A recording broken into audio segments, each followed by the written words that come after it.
Welcome to 843 TV. I'm your host, Kathryn Mademann, and for today's show, I have Julie Kuhns, who is the CEO of Osprey Village. We have a lot to talk about, and so stay with us, and we'll be right back.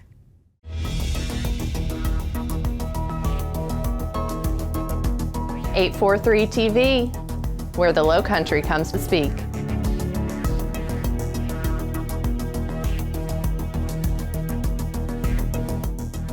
.843 TV, where communities come to speak. Welcome to 843 TV. I'm your host, Kathryn Mademann, and I'm delighted to see Julie Kuhns from Osprey Village. It's been a little while since I've seen you. It has. I've been here a few times, but yeah, it's been a minute for you and I. It has been. Welcome to the show. Thank you. You know, I always enjoy seeing you because we have a lot to talk about. You know, with the initiative with Osprey Village, we talk about, all the development of the real estate, the fundraising, and other things. Well, before we go too far into that, I want to talk about your new position there. You are now the CEO. Congratulations. I am. Thank you. So tell me about this position.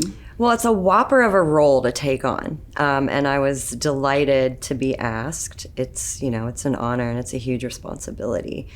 But our former CEO passed away in February of this year, which was very trying for all of us because we loved him dearly. But he had been already planning to transition me into the role of CEO for a couple of months. So it was a relatively smooth transition. Come March-ish, we started really just picking up the pace with everything that we were doing in terms of our land development project. And obviously we know the thrift industry is booming right now. So we're very busy with all of that. Kind of settling into the role. I've worked for Osprey for about 6 years. So the transition into the main leadership role has been really kind of fun, and everybody that I'm working with has just been really supportive. So I'm really grateful for that. Well, I think it's a nice evolution. Like you said, you've been there for 6 years. Yeah. And you've been from director of operations and now CEO. So in this position, and you put your annual projections together, what is on your mind? What's the board of directors thinking? Well, they're looking at building capacity for their board because we are moving into a more complex scenario.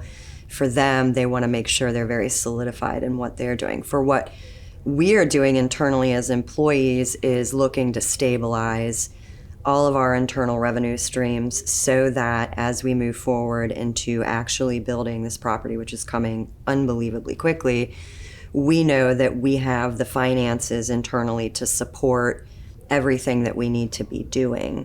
So our planning for this year was to really begin to work with the city of Hardyville, and they've been awesome. They've given us a really sizable grant to begin truly organizing our properties division and working on getting permitting done. You know how all that land development stuff goes with zoning and all those things.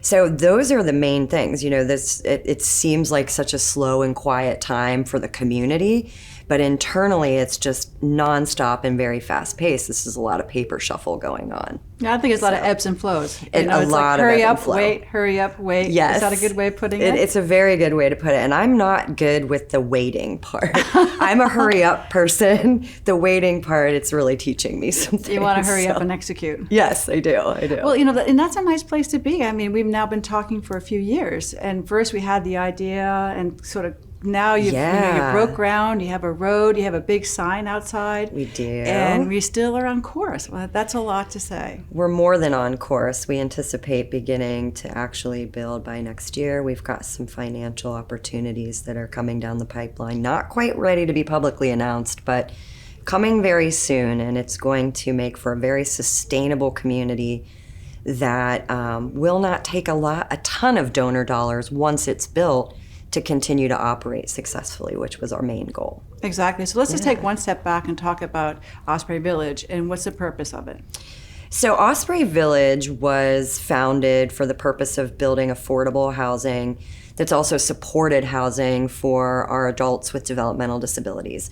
Most people don't realize in this community, we have a slightly higher than national average population of those individuals, and there's no housing for them. Right now, the only people that are really providing housing for them is the Beaufort County Department of Disabilities and Special Needs. And they're doing a great job, but they can't do it alone. And our goal was to find a means to do this so that it was sustainable, that it wasn't going to tax our greater community financially too bad, and it wasn't going to be completely dependent on state funding. Right. I mean, so when we put the village, well, it is going to be a village, but when we put the thoughts of the development, what numbers are we looking for capacity? How many people can 150 to 200 people. 150 to 200, and they will be more apartment living? Oh, we've got, it's a multi-dimensional, I call it. It's a multi-function land development. So we've got apartments, we've got condos, and we've got like for purchase and home ownership, actual like standalone opportunities for families to purchase and build homes in there. Amenities center, full access and ADA compliant pool and recreation facilities. And we have a commercial development. And the goal of that commercial development is to put small businesses in there that will give opportunities for our individuals to be able to walk to work.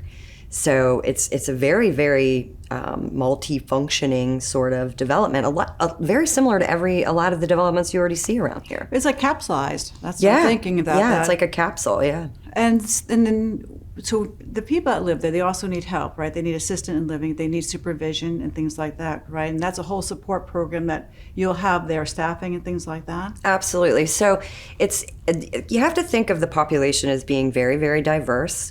Some people need the supported environment to live in, but they don't need hands-on help. And you have other people who have the extreme to that, which is they may have medical complexities and they need a lot of help.